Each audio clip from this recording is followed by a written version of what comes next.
your Chargers linebacker, Deion Henley, and you're tuning in with Chargers Unleashed.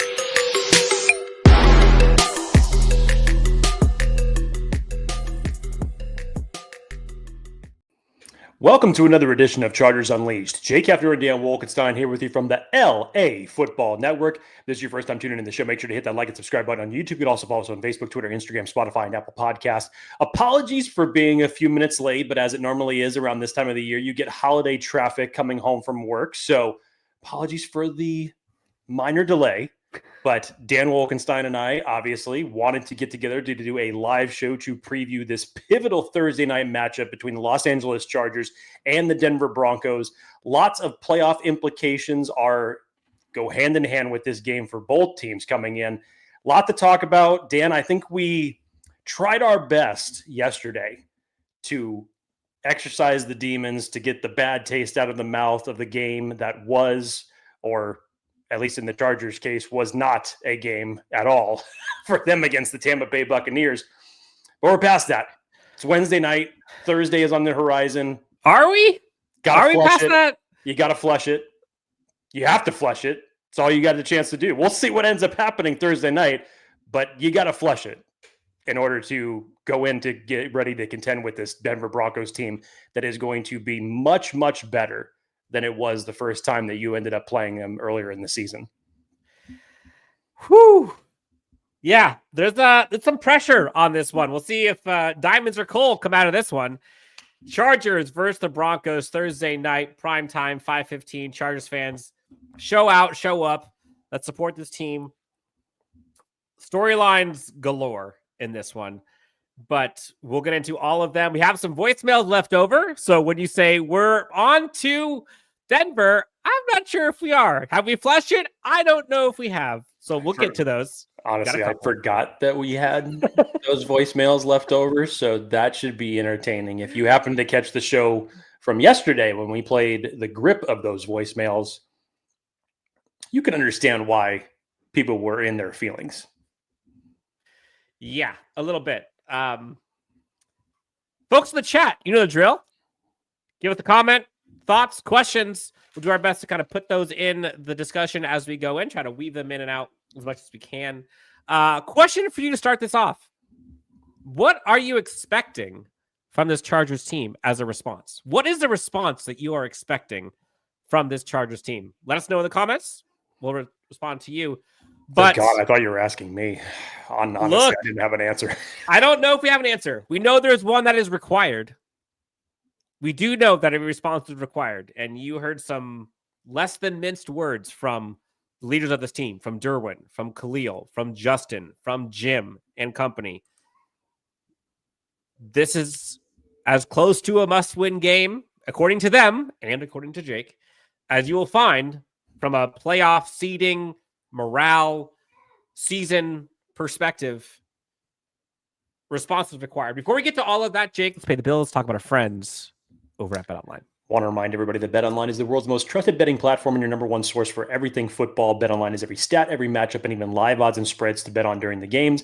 You think you know your stuff? Hit on our $200,000 mega contest and pick 5 games against the spread every single week for your chance at weekly prizes and have up to a share of $200K. When the game is over, head on over to our online casino and get on a game of blackjack or poker or unwind with one of our 150 slot games. Head on over to the website today. That's betonline.ag to get in on the action. BetOnline. The game starts here. All right. First question, which aligns quite well to one of the top storylines that we have for this game. Young West, what is this team's identity? Felt like we had an identity with our defense, but seems like we lost it. We can't run the ball. We can't pass. We are physical against good teams, and we get bullied. Jake, this was kind of a continuation of last night's discussion. Yep. But who or what is this offense? Is probably my biggest question and the biggest statement into the lack of identity through 14 games. I don't know. I think I know what they want to be. We think that they want to be this ground and pound, physical, balanced, play action team. They're not. We think that they want to churn the clock, time of possession, keep Herbert healthy. They're not. So I don't know. So the big question for me is, for you, Greg Roman, like, this is a big moment for you in your early Chargers career. Do I think he's on the hot seat? I don't know. But going up against a Broncos offense that isn't great, better than the Chargers, but isn't great, like, your offense has to show up a little bit here. I hope. And if your offense under Greg Roman isn't executed on the ground, isn't churning the clock, isn't keeping your quarterback healthy, then what is Greg Roman here for? I'm genuinely asking that question. What is Greg Roman's responsibility and purpose on this team? I thought that's what it was. And I'm not being a jerk here. Like, I'm genuinely curious. Like, what is the end game? What are the goals for this offense? Because it hasn't looked good. Glimpses, maybe. But, man, you're on primetime against a playoff team. There's a lot of eyes that can be on you from a good perspective or a bad one. Greg Roman, what are we? I don't know either, Dan. Honestly, you look at this last month offensively, it's just been such a struggle for this team. And all year, you can't put 4 quarters of offensive football together for one reason or another. And then certain days you've been able to overcome that, given the fact of how your defense has played for a majority of the season. When your defense has days like it did this past Sunday against Tampa Bay, your offensive deficiencies can't withstand that. You saw it a little bit in Cincinnati. You saw it definitely in the Baltimore game. Thankfully, you're able to overcome it against the game in Atlanta, where your offense just really wasn't there ever, and your defense had to do all the scoring for you and your special teams. But this is a trend that has been going on all season. And you mentioned, okay, what's this team identity? It started off hot out of the chute, power run, J.K. Dobbins. You saw that through the first 2 weeks against the Raiders and the Panthers. They lose the next 2 after Herbert gets injured. Obviously, that affects a lot of what this team can do offensively in terms of his mobility and pushing the ball downfield. And after those 2 losses, and you got a chance to take the bye, get healthy, come back off of it, I actually like some of the retooling in the offense that Greg Roman did at that point in time. Now, granted, that was with a healthier Justin Herbert, but I liked how they started getting Ladd McConkey involved in the offense a lot more. I started liking the utilization of Quentin Johnston a lot more. I think now with a little bit of the emergence of Stone Smart over the next 2 weeks, I think that's a big opportunity for him and what they can do with this downfield passing attack, given that you're still not going to be without Will Dissly for this game. But in terms of running the football, Dan, even if you wanted to run the football, I just don't know how successful you could be, because it hasn't been there since J.K. Dobbins has been out. And even at times when J.K. was in this lineup, it still wasn't the best. And it's strictly because of this interior of your offensive line just not being able to open up holes. And even if they are closing way too fast before anybody could even get through them. I've said it numerous times on this show. There's a reason why you see the most productive runs, whether it's J.K., Edwards, whoever it is, run to the left side, because that's Rashawn Slater's side. And that makes sense because Bradley Bozeman and Trey Pipkins, to single them out, have just not been that good in terms of run blocking or pass blocking for that matter. And when you do that and your running game can't be successful, you're prone to putting yourself in 3rd and long situations, which at that point in time, the defense is going to pin their ears back, especially now given the fact that they know that Justin Herbert is limited for what he can do in his mobility, and they're going to come after you. And that's, I think, the blueprint since the Baltimore game in terms of what offenses started to do against the Chargers. Since that Baltimore game, they have figured out a point of attack where they can run it down the Chargers' throat and how they can attack the Chargers offensively from a defensive perspective. And you've seen that over the last month or so, and it really came to a head this past Sunday. How do you respond? Response is required, and we'll get to some more of this, Jake. Let's get to the voicemail. Let's start these things off. 323-902-7586 is the number to the Chargers Unleashed voicemail. Some live reactions here. Here's the next one that is a leftover from last week's game against the Bucs. Kind of a dud. Let's see what they say. Oh, I got an instant reaction for you. We suck again. Man, that was some lackluster play, if I say so myself. I mean, come on. Offensive line can't do anything. Can't get the run game going. So what? Can you imagine what it looks like with Herbert having a run game? No, because we've never seen it. And then, figuring out that, once you shut down Ladd, you get these guys that kind of start scheming. Nobody knows what to do. Herbert just sitting there. Nobody's getting open. Desperately need number one wide receiver, to pair with Ladd. Get a nice little tight end. And then, man, the defense today. Well, probably my 30 seconds, but, fellas need to get this taken care of. Like we said, response required. You have to think that they have to just flush that game. But there is a theme, and it's not a good one, if we're being honest, for the offense. And we'll get to the defense here in a little bit. I think the defense deserves some slack here because they have been balling. But there's a theme, and it's not like they're going up against a chump defense this week to where they can kind of help, lick their wounds. Like, don't look now. Just for context, Chargers defensive line, Tuli Tuipulotu, Khalil Mack, Joey Bosa. Hell, I'll throw in Puna Ford in there if you want. Quarterback hits 14, 13, 10, and 9. Okay, that's pretty good. Again, number one scoring defense. This Broncos front, Jake, is absolutely insane. Yep. Zach Allen, Nick Bonito, Jonathan Cooper, and John Franklin Myers, Jake. 29 quarterback hits, 20 quarterback hits, 16 quarterback hits, and 14 quarterback hits. That's 49, 59, 65, 79 quarterback hits between those four players. What? Yep. What?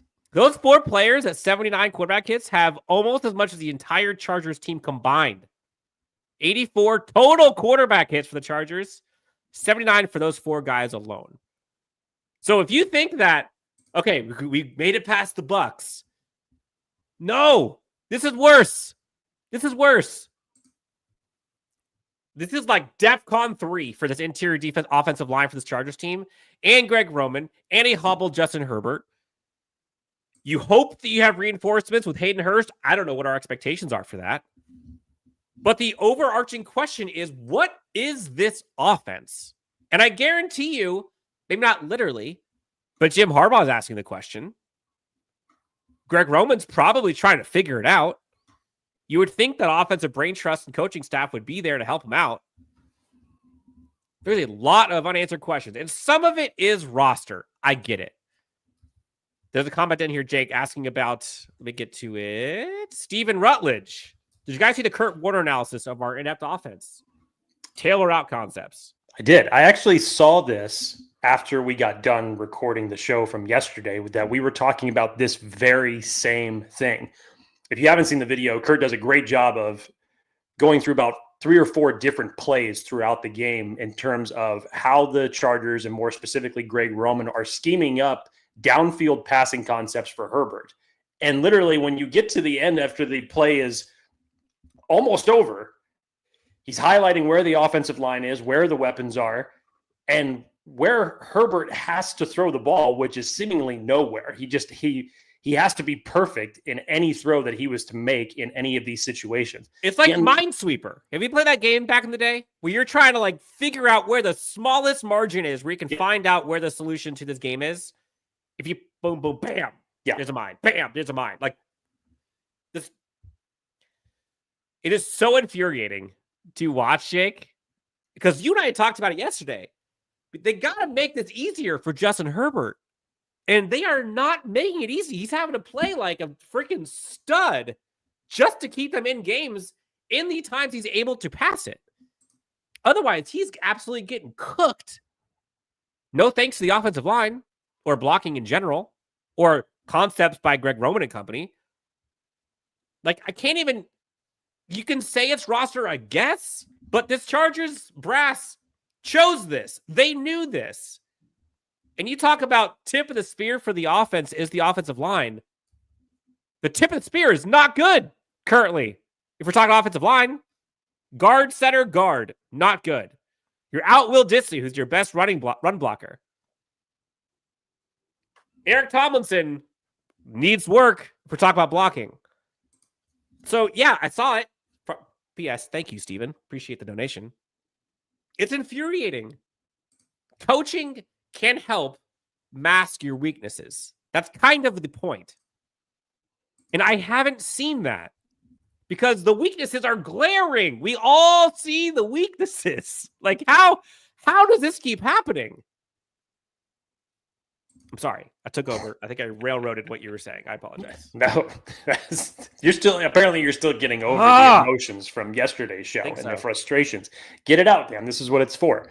No, but that was just my point. In terms of in general, how Greg Roman, and this is maybe what infuriates me a little bit more, Dan, is because you went through 2 games with Justin Herbert injured earlier in the season, weeks 3 and 4. You knew what his limitations were then.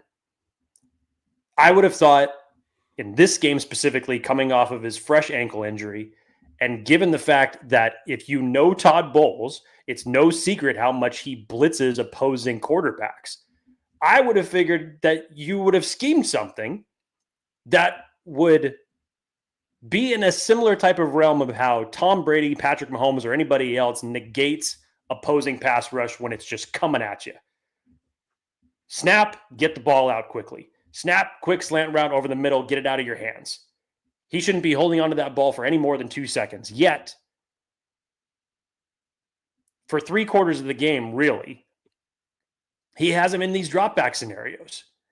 And especially when you see some of the concepts that Kurt Warner highlighted, how many receivers ran the route? There was literally only 2. And you got 4 defensive backs back there. And the rest of everybody is coming after Justin.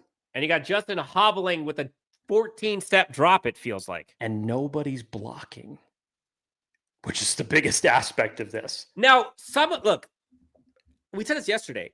Everyone's to blame. This isn't just coaching. This is on players as well. This is on Justin as well at times. You saw, I think it was Mitchell Schwartz who went out there and kind of talked about how some of this is on Justin from a pre-snap adjustment, calling out protections. It's not just Greg Roman, but collectively, they've got to figure this out. And from an offensive storyline perspective, going up against a Broncos team, again, tied with the Chargers for the best scoring defense in the NFL. They hunt quarterbacks, and they're knocking them over constantly. And if you don't have an adjustment from this previous game where Tampa Bay blitzed the shit out of you, this Broncos team doesn't need to. And they'll still get after you more. If Greg Roman doesn't fix this, this is going to be a bloodbath. And it shouldn't be. It doesn't have to be. I'm hoping this coaching staff collectively can respond, can adjust, can bring a game plan. Do not run away from the run game. No pun intended here, but come on. 11 carries combined last week. You got to be better than that. You also can't find yourself down 3 scores late in the second half because that's going to kill your running game whether you like it or not. Do you feel better? I feel like I feel worse. I feel like you do. I don't even felt like you came with this much anger and energy last night. I don't know.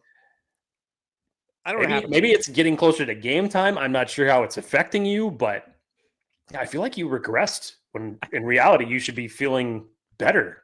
I blame you. Shocker. Okay. Latest injury updates. Cam Hart not playing. No surprise there.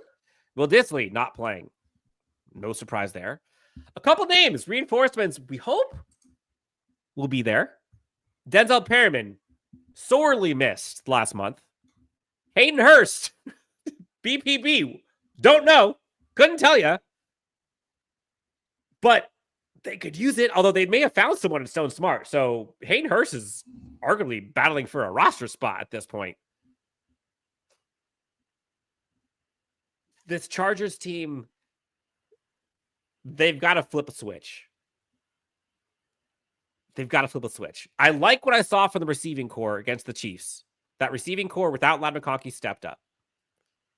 And heck, Quentin Johnston stepped up again. Ladd McConkey stepped up again last week. Josh Palmer, up until that Chiefs game, has been kind of a disappointment. And I like Josh Palmer. I have no idea what happened. I don't know if that's just opportunities. I'm not sure. From the offensive side, Jake, like, what are, I guess if I ask you or Chargers fans, what is the most important thing for this Chargers offense in order to be efficient? I don't even need to say successful, but efficient. Like, to get some minutes chewed, to get some drives sustained. What is the most important component? I think I know. I mean, I think you already know the answer to the question that you're asking. The problem is, are the Chargers actually going to be able to do it? You have to figure out a way to get a run game going. That's number one. And you have to be able to put yourself in third and short situations. And newsflash, be able to convert a third down, which you did not do at all in the Tampa Bay game. 0 for 6 on third down. Against this defense, you cannot allow that to happen. What I would like to see, I go back to week 6 against the Denver Broncos, and a certain running back who made his debut in that game, Kamani Vidal. Remember the opening touchdown pass to him? I would like to see some more screens utilized in this game, ones that aren't brought back because of an offensive holding penalty, by the way. But I would like to see more of these concepts thrown into this game when you have a limited mobile quarterback in Justin Herbert, because you have to do something to make the defense respect you and not just bring an all-out blitz every single time. Why? Because your offensive line has proven it through 14 games that they can't withstand that. So how do you schematically come up with a game plan that's going to keep your quarterback upright, still be able to produce positive results moving down the field?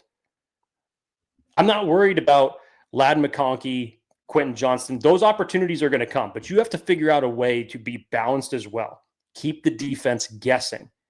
And in this type of circumstance, plays like screens, play action, things that have eluded the Chargers for the last month, they need to get those back into the calls. Well, honestly, I don't even think I want as many play actions as we've done, because that like, it works sometimes, but it also gets Justin absolutely obliterated when it doesn't. Sure, I'm not saying that that's every single play. I'm not 3-step, 5-step. I want the annoying as hell Tom Brady offense. I'm simply saying mix that up, then you could take that shot.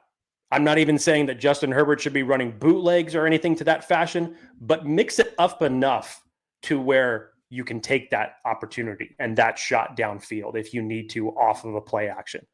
But you can't just have Justin Herbert sit back and shotgun and be stoic and wait and see for the open wide receiver, because that's another facet outside of Ladd McConkey with this team and this wide receivers group. They have trouble against man coverage. And you're going up against one of the best defensive backs in the league in Patrick Surtain. Don't sleep on Riley Moss either. It doesn't look like, I don't believe that Riley Moss isn't playing. Oh. However, Dan, they have another corner that is most likely going to be covering Ladd McConkey in this game. And yeah, you mentioned McMillan, who's having a really, really good season. Mm-hmm. So what are you going to do? I actually don't believe that this is going to be a situation where, I mean, they may have, unless you're able to find success with McConkey, they literally could just play man the entire game. Bracket McConkey. Because they're so good at it. So how are you going to get things going? Alan, Dan, you missed the idea from guilty as charged by one. I don't know what idea we're referencing here. Do you know what this is, Jake? The idea, I did happen to catch it in the chat. It was, I could scroll up and find it here. Hang on. Bear with. Not that one, I'm sorry. Live shows. Gotta love it. While you're looking for that, Jake, I'll gotta love it. Every time I see Ja'Tyr Taylor covering somebody, I cringe in my eyes because he's been so bad this season. There's been a lot of big spots that Ja'Tyr Taylor has not been good in. There is no question about that. I've got it here again. This was about utilization of Quentin Johnson. This actually came from the Guilty as Charged guys, where they were saying use Quentin more in the running back spot, but try to mix things up more with him, as they say here. Have some of those end arounds, check downs, screens. I agree with the screen aspect because I've really enjoyed watching Quentin Johnston in some of those plays that we saw, I think, early in the year. He even ran a lot of those last year when he was getting the ball on short dump offs. And it's with Quentin, your objective early with him was to get him out in space, which he can do very, very well in. Great example of that, Tampa Bay on the touchdown that he ended up scoring. I think you can use him in a lot of different facets. I think he's great when he's coming across the field. He's able to get open in those scenarios. And when he's able to catch the ball, he can create some yak opportunities after that as well. So I'm all for that at this point because anything's on the table. You got to be, don't come up with these. I will say, I don't want to see any of these 3rd and 4 Jalen Reagor end arounds because those haven't been successful. But with Quentin Johnston, you have more versatility that you can be flexible with in your offense to have more options in terms of how you can attack a defense. We are live, Chargers fans, in our feelings, as you can hear or see by now. Nolan Pritchett, what's up, guys? Hope you're doing good. I have a peppercini London broil crock pot going. Banging. All right. So I'm doing good. We'll see how it feels about tomorrow. Remind me to tell you about the time I made a banging crock pot dish. Forgot to press the power button. Excuse me. Press the power button. Forgot to plug it in. Came home from work 10 hours later. Let's just say I had to throw it away. I was very mad. That was a bummer. So, Nolan, hope it's plugged in. Enjoy. Jake, BHB says, it's ironic what fans hated about Joe Lombardi, the quick passing game, Greg Roman isn't doing. And that's the frustrating part is, what is Greg Roman doing? Like, we thought it was going to be balanced. He took a year off. We were banking on there being a good run game. And of course, he joins the Chargers and the Chargers can't run with Greg Roman. Like, what? That's never happened. But yeah, I think we're looking for this team to be more balanced and to protect Justin Herbert. There's a way to allow him to be Superman without making him do it without his eyes open. Like, you got to give him a chance here.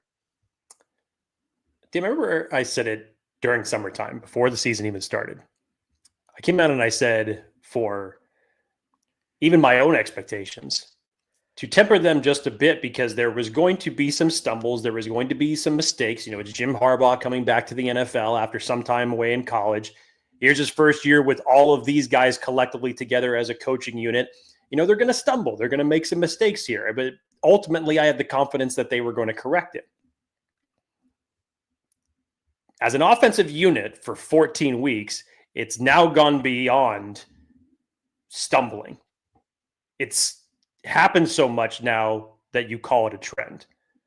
And that's what's more frustrating here in terms of whether we're talking about the offensive line, whether we're talking about the running backs in general. Again, I understand that your running game was better when you had J.K. Dobbins, but I am not going to make a personnel excuse in this circumstance because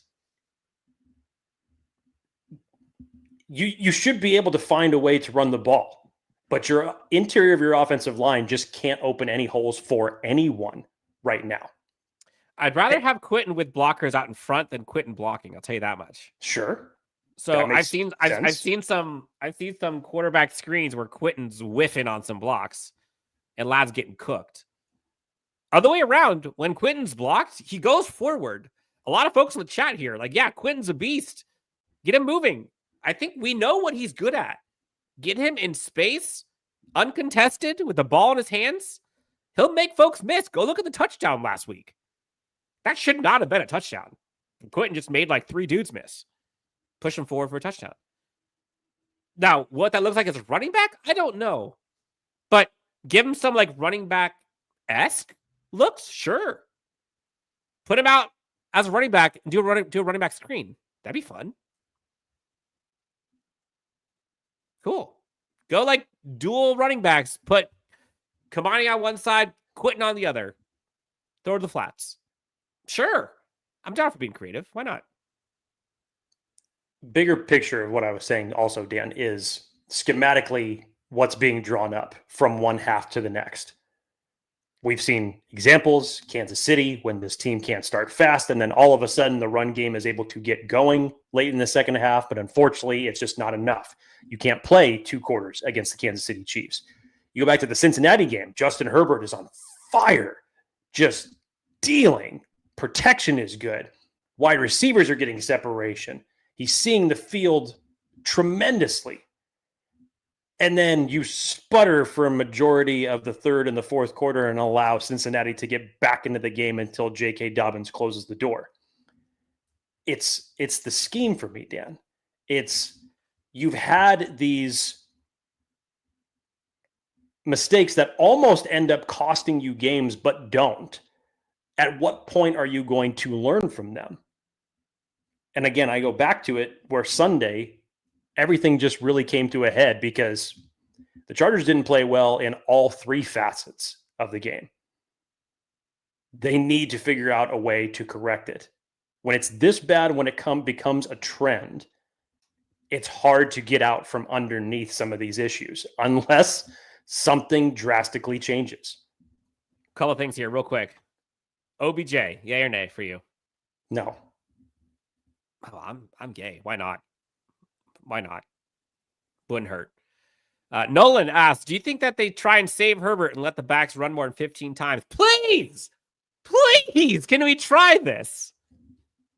The It caveat shouldn't be that here, hard to ask Greg Roman for this. Like, what are we doing? the caveat here, Dan, is how many yards are those runs going for? If it's no gain or if it's 1 yard, it's really not going to help your offense out. But at least you're going for more than 2 minutes. I get it. I totally understand. That's helping your defense. There's a comment in here earlier about your defense being cooked because you're on the field the entire time. Yes, and I totally understand that. But in the bigger picture of things, if you go run on 1st and 2nd down and then you find yourself in 3rd and 8, you're going to find yourself in the exact same position that you found yourself in for a majority of the Bucs game or in other situations to where the Chargers are in 3rd and long and the defense is going to do what they need to do. Ultimately, I'm 100% with you. You can give them 15 touches. You need to give your quarterback a rest, but ultimately when tooth meets nail, block somebody, create a running lane, and get some yardage on 1st and 2nd down. Create more positive plays on early down so that when you're getting in a situation to where it's 3rd and 5, 3rd and 3, you can open the playbook up a little bit, which doesn't put so much stress on your quarterback, especially the way that Greg Roman has been scheming certain plays on 3rd and down lately. All right, wrapping up on the offensive side. We'll switch it over. I hate when I see this stuff. OBJ is a cancer. No. Go ask the Rams if he's a cancer. They loved and adored Odell Beckham. Like, could we just... Okay. I don't like that we'll be without Hart and Molden. Yeah, that's a big one. Molden, I think, was Molden doubtful? Yeah.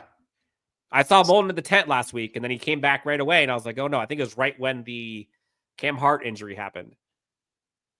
He came back. That's big. Elijah Molden's been one of the Swiss Army knives, one of the golden child of Joe Hortiz. Yeah. And mind you, you also don't have a Louis Gilman for this game. So I would assume you're going to see another elevation from DiCaprio Boodle. Or Marcus May. Well, safety if we're not doing Louis Gilman. Yeah. It's going to be tough sledding out there. Jasir Taylor is going to have to fill some big shoes for this game. Kristian Fulton is going to have a rebound game after allowing all 6 targets go for 6 catches against him last week. And it's going to be tough because Bo Nix and Cortland Sutton have developed a great relationship throughout this season. And they can attack. And if you have watched Bo Nix as of late, he can sling the ball. And he has a cannon. And he's not afraid to go downfield if it's wide open. And with a Chargers secondary the way it is right now, don't allow any of those opportunities. Okay, Jake, we have 2 voicemails left, both from our friend Athir.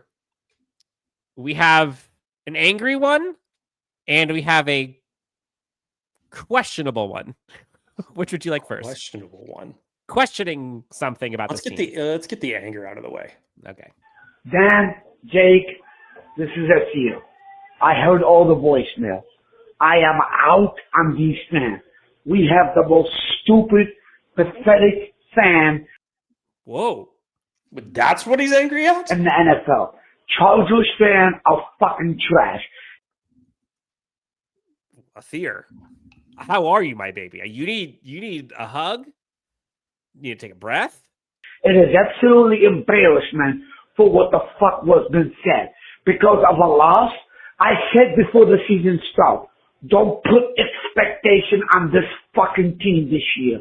Because they don't have the players that they need. They don't have the roster that they need. And then... This is a little rich, honestly. Again, love you, Athir, but you were hyping this team up like 13 wins, blowout wins.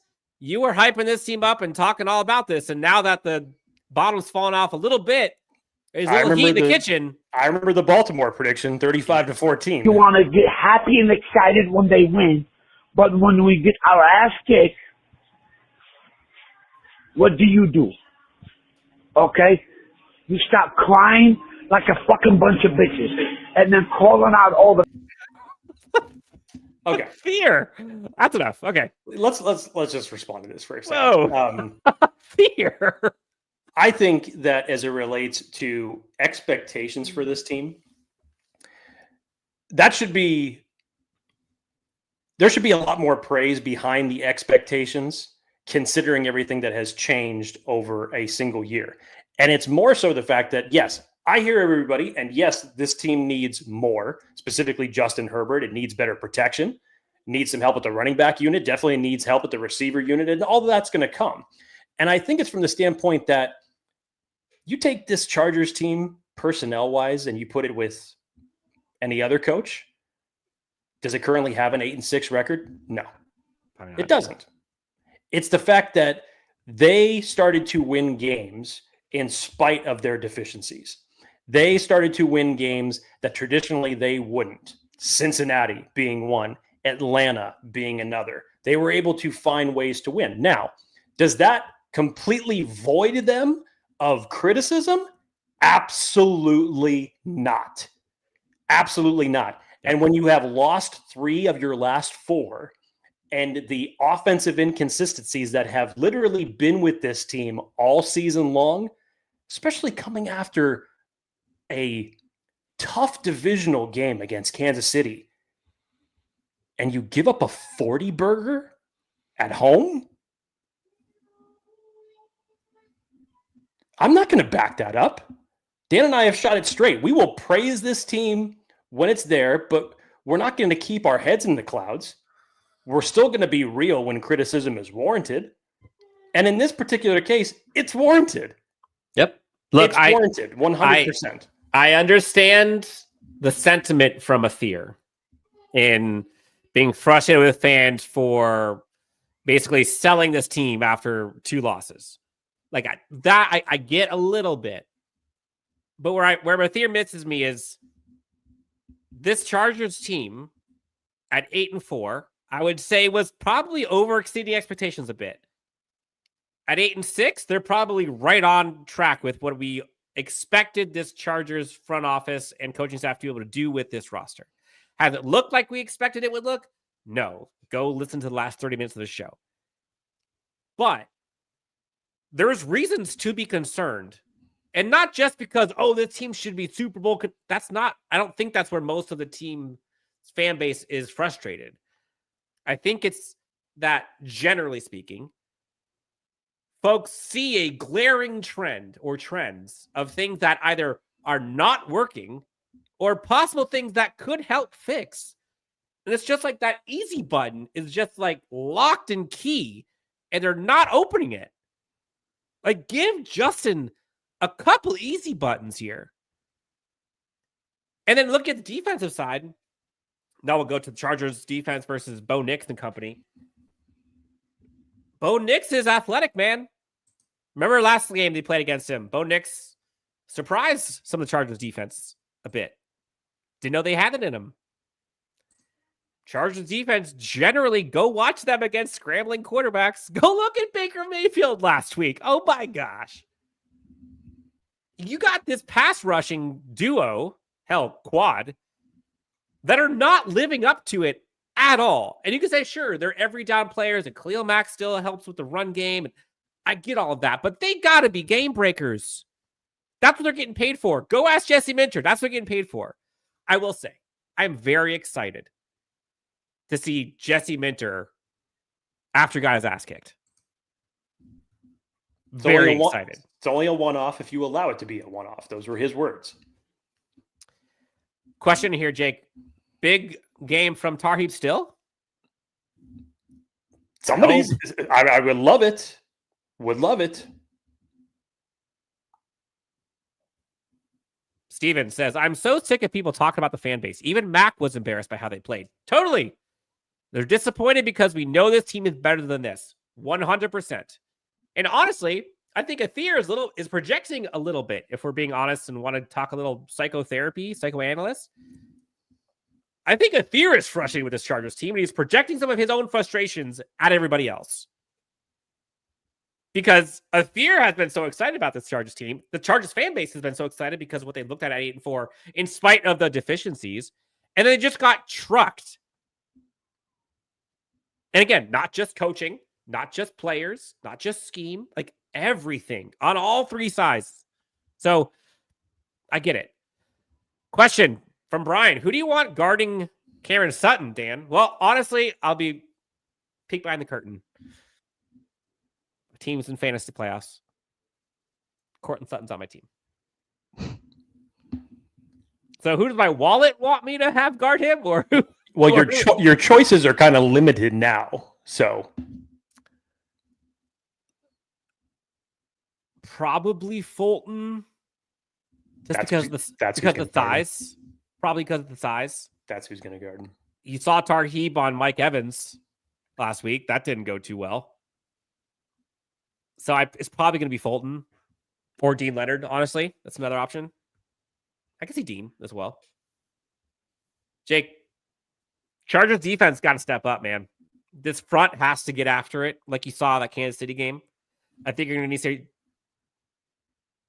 I hope that I don't want to use the word hope, but given what we've seen so far, you would think that Jesse Minter's goal is to make Bo Nix look like a rookie quarterback, like he did the last time they played, for the most part. If there is one thing I've learned for watching this team since the time that Khalil Mack has been on it, you hear him after a post-game show when we're talking about a Chargers loss. Be ready for a game for him the following week. Doesn't necessarily mean that it's going to result in a win, but he's going to respond. I know he's going to respond. You bring up the Kansas City game. That's more the frustrating aspect, Dan. You hit Patrick Mahomes the most that he has been hit in his entire career in a single game. Your edge players were getting to work. Your interior was able to attack him. The quad of Bosa, Mack, Tooley, and Dupree were able to get pressure. And this past week against Baker Mayfield, the offensive line, Tristan Wirfs and Graham Barton, just absolutely shut the edge players down. Like I said on the show, the best player defensively along the line was Poona Ford. He was the only one that was fending off double teams and actually getting penetration up the middle. But the edge players just seemingly disappeared. There was no pass rush for Baker Mayfield, and that's why it looked so easy. But you go from 1 week to the next to see that much disparity and inconsistency, yeah, you better be coming. So if there's one thing I have learned, Khalil Mack will be coming to play on Thursday. Make no mistake about that. Look, this Chargers defense, as much as you want to sit here and praise them, they just got blitzed. And they put up a 40 burger. That's not good. And if you're looking ahead, and there's a comment here, Jake, saying maybe the Chargers were looking ahead for that Bucs game, to the Broncos game. Maybe. I don't know. I don't care, to be honest. It's unacceptable either way. Courtland Sutton's the offense for this Broncos team.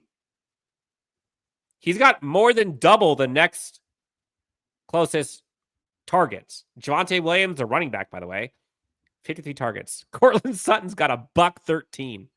That's almost 3 times their next leading receiver. Marvin Mims, please don't give him a 90-yard touchdown. That'd be wonderful. It's the busted plays that are going to decide this game, Jake. If you could give up those plays like you did against the Bucs, a big run of Bucky Irving, plays to, heck, it could be a scrambling Baker Mayfield. It could be Mike Evans going beast mode over the top or around the corner. You can't have that. These guys got to be communicating. They've got to be in sync. So, how would you go about, would you put Henley as a spy kind of thing and just like, do not get baited, stay on your feet, don't jump, and just stay? No, I definitely would. You've seen how athletic Bo Nix is capable of being. And much in the same realm, obviously not to their caliber, but you've seen how the Chargers have struggled in containing Lamar Jackson, Patrick Mahomes. Seemingly every team does. But Bo Nix, much like a healthy Justin Herbert, when he's able to use his legs, he has no problem getting downfield and extending drives. No problem at all. So, yeah, I would do that. I would totally use Deion Henley that way. We've got about 10 minutes left here, Jake, before we get to the bold and game predictions. Chargers fans, the chat, you let us know. What are your bold and game predictions for this one? Let's have some fun. Okay. I know this is a little heated for a bit, but Jake, you have been on the caboose of this. You've talked about this being a must-win game. You talked about last week being a must-win game. This one, I think, is more for a must-win just from like a setting the table for the rest of the year for this team in the franchise, to be honest. Can they still get in with 2 wins after this and get the playoffs? Absolutely. The chances of getting the playoffs are very good regardless of what happens. And a part of me, and this is just, I don't know, silver lining optimistic Dan for a second, Jake. What if Patrick Mahomes sits out for a while? Yeah. What if the Bills get the 1 seed? 2-7, Chargers, Chiefs. We all wanted it. We all wanted it. So if that's the worst that came, you know how many Chargers fans would be licking their chops saying, yes. I think Chargers fans would rather play Kansas City than play Baltimore or play Buffalo. Would you? Yeah. You don't want to go up to Buffalo in that weather. Hell no. Nope. And you know that every game that you play against Kansas City is ultimately close. Yep. Do you think Mitchell needs to mix up scheme and go heavy boxes here and there instead of getting grashed over and over? Again, I think it was more so in terms of how he schemes for the game. I like how he schemes for the game. I like how he adapts overall from week to week. If you're using this in comparison to the Tampa Bay game, the execution just really was not there. There was mistakes all over the field, namely the Jasir Taylor one on the first drive that allowed that long touchdown. Again, we already talked about the lack thereof of pass rush throughout the game, which is, of course, going to affect every other layer of the defense down the field. So I think they just made way too many mental errors, were not able to ultimately produce what they set out to do, and they need to correct that. I think that Jesse Minter, much like Dan said, I'm intrigued to see him come back after allowing 500 yards and 40 points on the board, and think about the work that he's going to put in to scheme against a divisional opponent on Thursday Night Football. I think you're going to see Jesse Minter all over the place on the sidelines in reactions. Watch for him camera angles. I'm calling it right now. We're going to see some fist bumps, some jumps, some chest bumps with the team. Timmy says, the truth is this team is being hobbled by the edge rushers.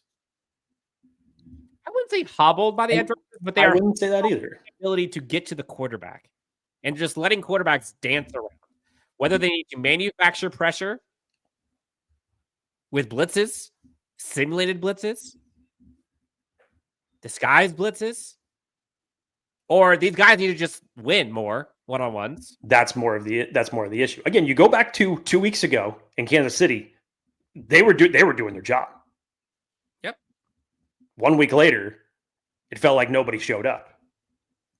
But I get it. But that is part of in general in terms of overall pass rush and interior defensive line. If you are able to win more often with four rushers than 5, that's a win for your defense. If you're able to get successful on your blitz packages and get after the quarterback and create pressure, that's going to help all 3 layers of the defense in general.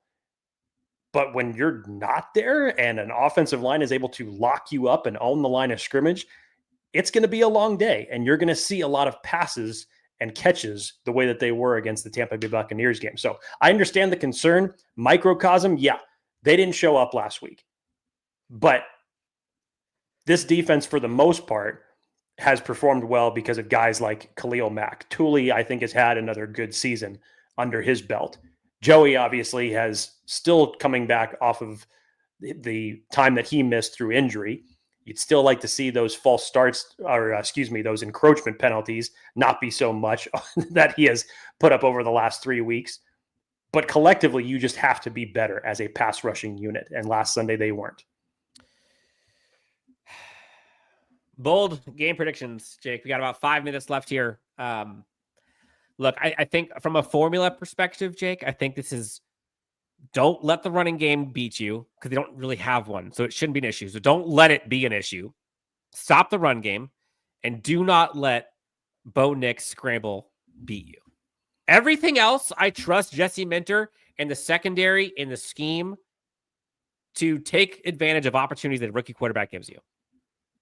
But if you allow Bo Nix to run or other folks to run, you are in for a long day. You're in for a long day. Stop the run. Contain Bo Nix. He will give you chances. He will give you chances. And please, for the love of God, tackle. Especially when you're the last line of defense. Push him out of bounds. Get him down.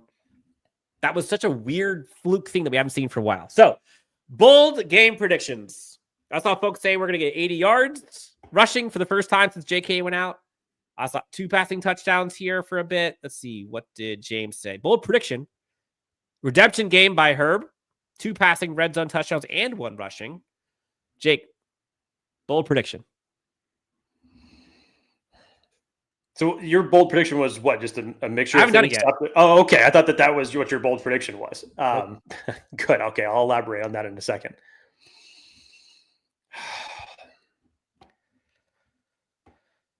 It's so hard to pick one. I don't even know if I want to go on the offensive or defensive side because there's just so much to correct that you're coming off of that Tampa Bay game. But ultimately, I'm going to skew this into the direction that I think I'm more confident is going to correct those mistakes. And unfortunately for Justin Herbert, I think that's the defensive side. There's been nothing to show me that this offense can play 4 quarters of football yet. And especially with the game scheme as of late of Greg Roman, I'm going to defer to the defensive side of the ball. 2 weeks ago, I said that Khalil Mack was going to have himself a game against DJ Humphries, and he had a game against Kansas City, and it was very, very good. And collectively, the pass rush of the Chargers was there.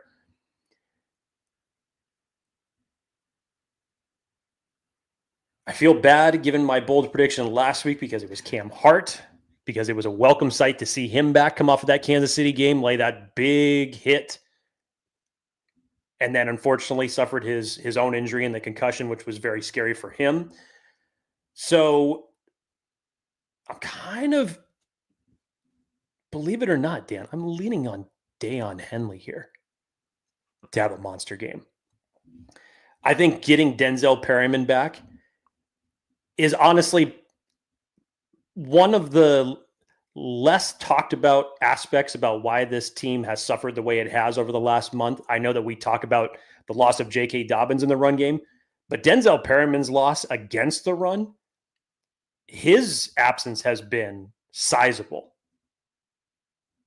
I think getting him back is going to allow Deion to do the things that we were just talking about in terms of not only spying Bo Nix, but being able to have better coverage in the middle of the field. I think Deion Henley is going to have a monster game on Sunday, or tomorrow. And I also piggyback that off of, did you hear his comments after the Tampa Bay game? There's some Khalil Mack in Deion Henley in terms of how he approaches every game. So, Agent Zero, Ranger, he's going to have himself a game on Thursday.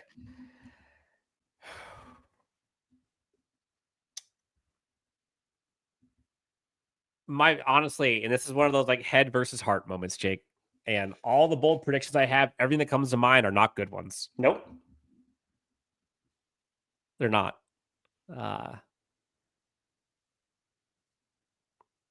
Maybe this is going to be the Gus game. I'm going to go Gus Edwards. Can we get back to what I want? That medieval. It's bold.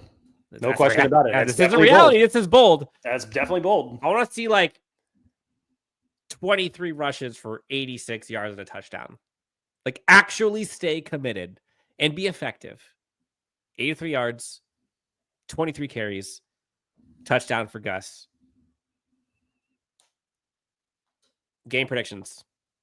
Folks are saying Broncos win 27-20. There's another one here that said Chargers win as well. Bold prediction, 2 touchdowns, 100+ yards receiving for Quentin. Chargers win 2017. Jake. Final score. There's no way I can expect it to be more than a 10-point win.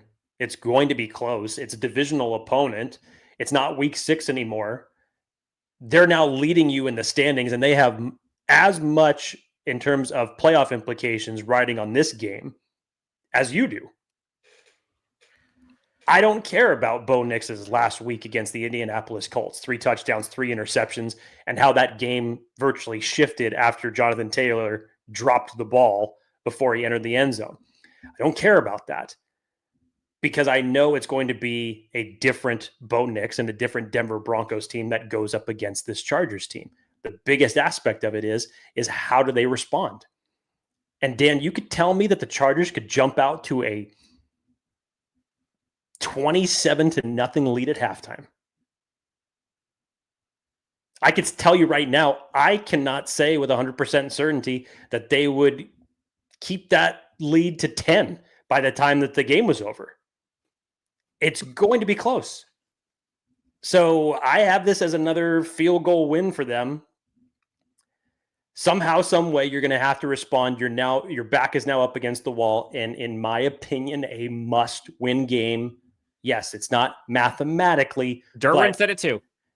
You better have that type of mentality going into Thursday. So I've got the Chargers 24-21. Somehow beat the Denver Broncos. If it's all defensive points, hey, it's all defensive points, and we'll be on here once again criticizing the offense for not doing what they're doing. If they're able to put up points and then the defense allows them to come back in, we'll be criticizing that too. But ultimately, whatever it takes at this point to get a W on the win-loss column. I said this before. This is kind of like a head versus heart thing. And the last time I went with my heart was the Ravens game, where I predicted the Ravens were going to lose. Earlier in the season, Jake, I had given this team 10 wins. And seemingly the Bucks and Bengals game were flipped. I had them winning the Bucks game, losing the Bengals game.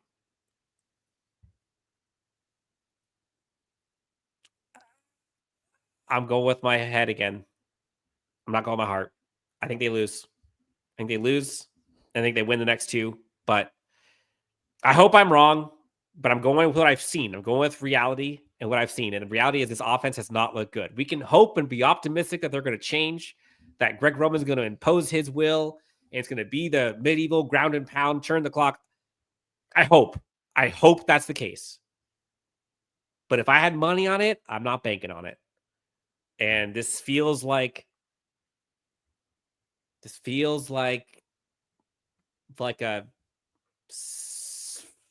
17-13 type of game where the Chargers defense isn't going to be bad.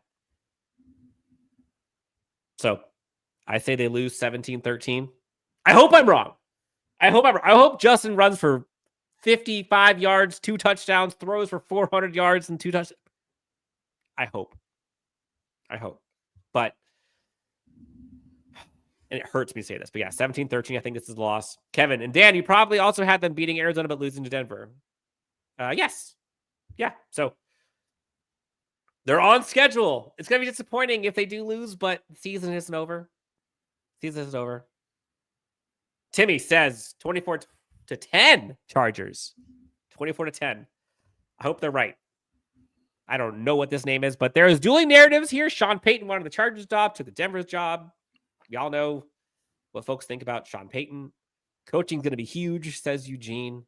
Jacob says, Broncos are beating bad teams, though. Broncos have done nothing.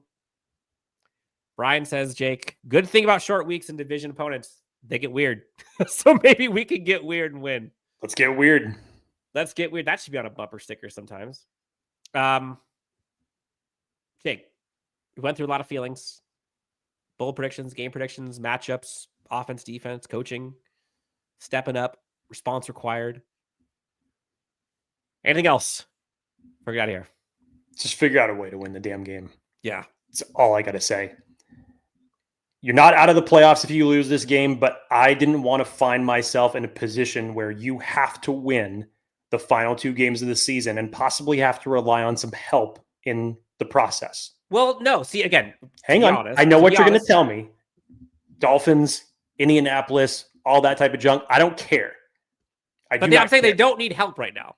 They don't need help. They currently, I get it. You can clinch a playoff spot with a win and a loss by Miami and by Indianapolis. Yep. I don't want a scenario of what could possibly change in a week. I don't want it.